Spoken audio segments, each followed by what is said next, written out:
مجھے افسوس سے کہنا پڑتا ہے کہ وہ اخبار، وہ میڈیا ہاؤسز جن کو قوم کو آگاہ کرنا چاہیے تھا کہ ہم اب کتنے خطرے کے کس کنارے پہ اوپر کھڑے ہوئے ہیں، مجھے افسوس سے کہنا پڑتا ہے کہ وہ اس عوام کو اس چیز سے آگاہ نہیں کر رہے۔ تو میں ایز اے پاکستان کی سب سے بڑی پولیٹیکل پارٹی کا سربراہ، میں اپنی یہ ذمہ داری سمجھتا ہوں کہ میں اپنی ساری قوم کو بتاؤں کہ یہ حالات آج کدھر کھڑے ہیں اور خدا نہ خواستہ یہ کدھر اور جا سکتے ہیں، یعنی اس سے بہت زیادہ برے ہو سکتے ہیں۔ میں اپنی ساری اکنامک ٹیم کو بٹھایا ہوا ہے، میرے جتنے بھی جو میری پارٹی کے ٹاپ اکانومسٹ ہیں، جس میں شوکت ترین ہے، حماد اظہر ہے، جس کے اندر مزمل ہیں،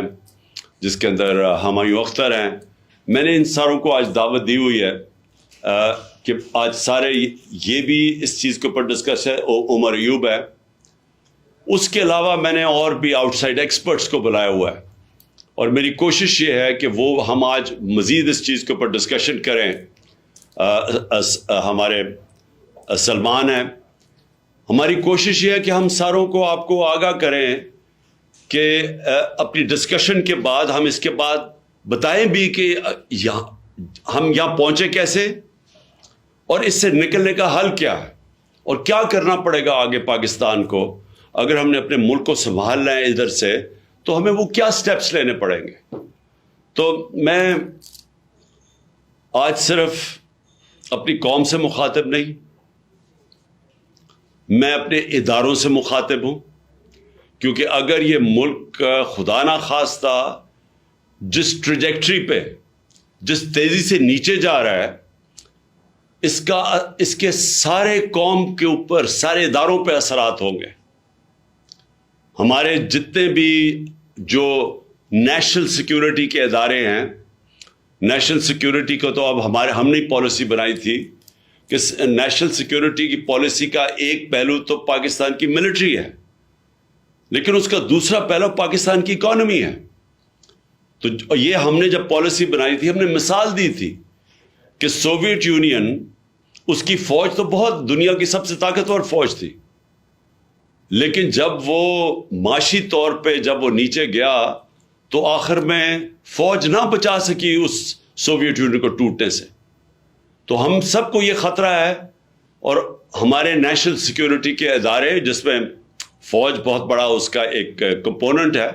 ان سب کو آج سوچنا چاہیے کہ آج ہم کھڑے کدھر ہیں۔ اور میں اپنی عدلیہ کو، کیونکہ ہماری عدلیہ کا بھی ایک بہت بڑا رول ہے اس ملک کے اندر، ان کو اپنا رول پلے کرنا چاہیے،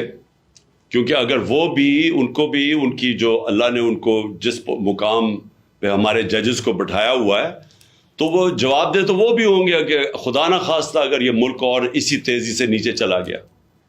اس کے علاوہ بزنس کمیونٹی ہے پاکستان کی، مجھے ابھی تک حیرت ہے کہ بزنس کمیونٹی کیوں نہیں آواز بلند کر رہی، کہ بزنس کمیونٹی کو نہیں نظر آ رہا کہ ملک کدھر جا رہا ہے۔ سب سے زیادہ متاثر تو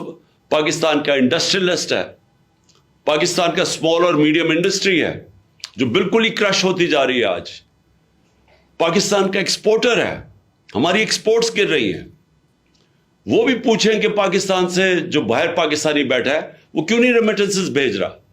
ہمارے دور میں پاکستان کی تاریخ کی ریکارڈ ریمیٹنسز ہوئی تھی، ہمارے دور میں پاکستان کی ایکسپورٹس ریکارڈ ہوئی تھی،